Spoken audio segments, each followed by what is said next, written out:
A pleasure to meet all at last, and welcome back to Films I Should Have Talked About Years Ago.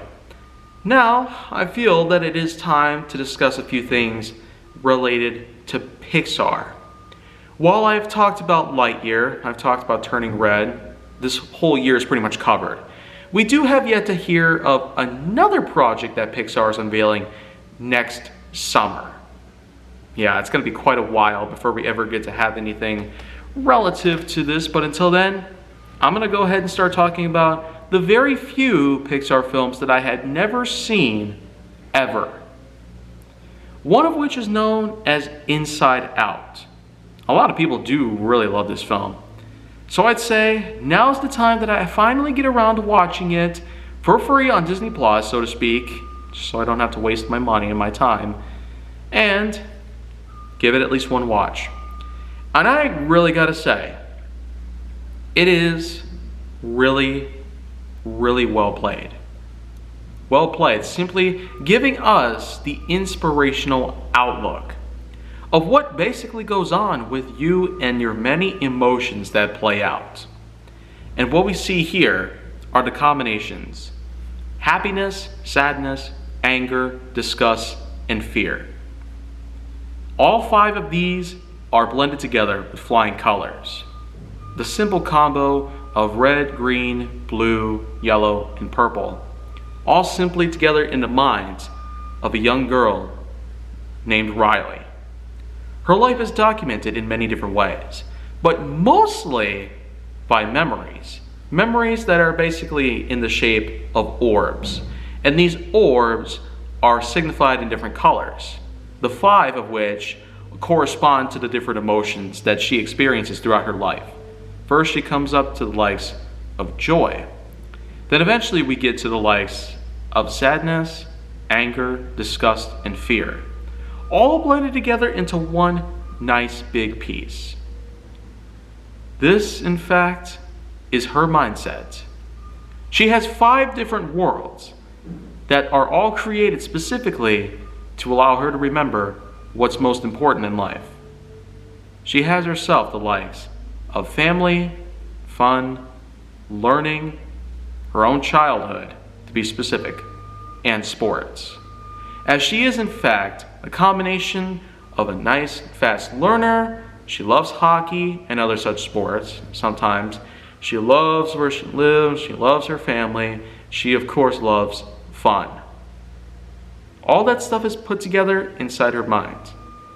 The main tower is where all her emotions are all set up. They have their own monitor and their own control panel, which do relate to how Riley herself interacts with everybody and everything in her life. Throughout the many years that she had been alive, Riley herself has gone through a lot of stuff, a lot of memories. But only a few, in specific cases, are given a special treatment. These are referred to as core memories, and they are put into a small oscillating shelf that sits on the floor. One day, though, Riley herself is prepared to go to a new school, hoping to meet new friends and get to learn new things in life. While there are occasions where she might not necessarily feel like it would actually work well, her own emotions band together in the hopes of working with each other and finding out how to comprehend the many challenges that lie ahead in life. However, a huge accident happens. Sadness herself comes close to inflicting sadness on various core memories that she has. And Riley herself begins to feel much different compared to how she did back in the day. Eventually, it goes down to a point where an accident occurs. A lot of the memories are spoiled out all over the place, and sadness and joy are sucked away through a tube that takes them out to a far away location inside of Riley's mind. So, it's up to them, these two, to band together, to head back home, and to keep Riley from falling apart. The likes of disgust, fear, and anger are basically tasked to keep Riley as well-minded as possible, to ensure that she does not fall apart. However, it proves to be difficult. There are many challenges that lie ahead, including but not limited to the various worlds that Joy and Sadness come across. And through each and every single world, they're all collapsing. It starts off with the likes of fun, sports, and eventually progresses all the way out to the last, fifth island, family. With the many challenges that take place, the many unique experiences that are all set together, they eventually fall victim to rock bottom, literal bottom, a large pit where everything is forgotten. So many things are tossed down there by this point, thanks to the many uncontrolled aspects of Riley's mind as she goes through the many changes brought to her by life itself. The entire city of San Francisco, her new school, her new team in hockey. They're all just examples of what she goes through in this instance. And it really is quite saddening to see. But we eventually get to the very part where they do come together. However, it proves to be almost too late. Riley herself is accidentally given the memory, the idea, thanks to anger for the most part, that she should attempt to move back to her own hometown in Minnesota. She does so by stealing a credit card from a purse, going to a bus station in the hopes that she'd be able to get back to Minnesota.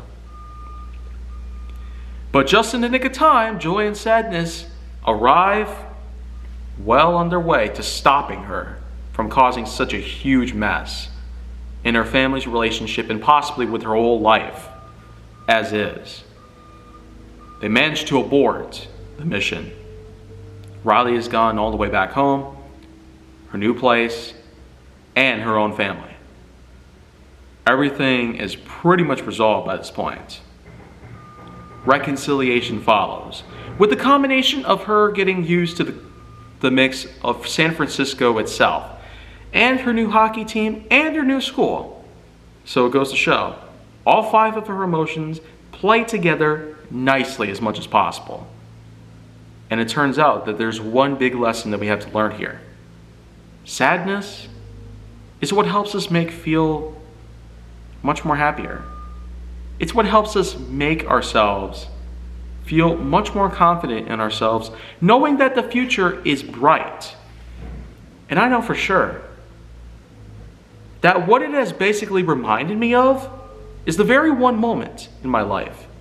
So many horrible things had happened in recent years that I was just prepared to end it all by living in a country that had every possible aspect of what is bad in our lives. I had no choice. I was prepared to simply use all of my own money, take whatever stuff I could get my hands on, and use it all to start a new life out in Oregon. And that, of course, is where I ended up, in the middle of a town known as Beaverton. Not even a whole month later, and I ended up being forced to come all the way back over to Wisconsin. And it's because of a number of things. I realized that Oregon would practically be no better. For the most part, it's because of financial reasons.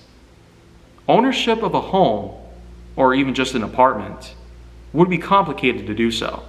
Even though I've had help by new friends, it still proved to be a little too challenging. And it got to the point where I almost completely ran out of money, was absolutely jobless, and was forced to go back to square one. My opportunity to simply attend a good college out in the Pacific Northwest, combined with making myself a good living and making new friends, would all be completely thrown out the window. And I'm back here now with old friends, old schools, old memories. All of that basically comes together. One big package. And by watching this movie alone, I feel like I've not only circumnavigated every part of my own mind where I have every possible piece of memory that allows me to realize right from wrong and good and bad. Decisions of all sorts. They all come together in various ways. But there's only a few in life that you ever will need to truly live life the way it's supposed to. By doing what I do, I not only prevent myself from falling victim to a lot of harsh, traumatic instances, I also do have myself a reputation of my own. One that I can easily live with for the rest of my own life.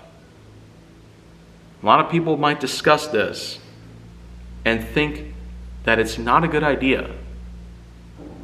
But there's a reason why I don't go as far to talk about various things. I don't go to talk about politics. I don't go to talk about warfare that's currently ongoing. I don't go to talk about the economy because it's fine the way it is. Man, $3.50 a gallon, that's pretty much just cheapskating if you ask me, compared to how things were years ago. Biggest, most important thing of all is be myself. I can't be nobody else. I cannot be Chadwick Boseman. I cannot be Bob Ross. I cannot be the President of the United States. I can't be none of them. All I can do is just simply be myself. And that's all I have to do. Maybe I will be as good as they are, if not better. But when talking about this movie, I have so much to live for by this point that it would be impossible for me to just end it all without realizing the consequences of my own actions, as they could take place in the future or even just this afternoon. You're probably wondering what my score is on Inside Out. Well, for that, 9.1 out of 10.1. Pretty close to the top marker, but we all know by this point what is at the very top right now. A solid 10.1 goes to the bad guys. And it's probably going to remain that way unless something else comes along and throws it off. So 9.1 is my scoring to Inside Out. Really good movie, really good actors out there of all sorts. Really good screenwriting, directing, scripting, animation, like always. Because by this point in time, the animation is just so well done that it's like what Woody said in Toy Story 1. Yeah, you probably know what I mean by this point. Anyways, that's about it for films I should have talked about years ago, and I will have some more content, complete with more bonus episodes. I'm going to have a lot of them for this season of films I should have talked about years ago. But if you want to see more, go down to my channel, then make sure that you like, subscribe, comment, follow me on social media, and stay on the Hollywood side.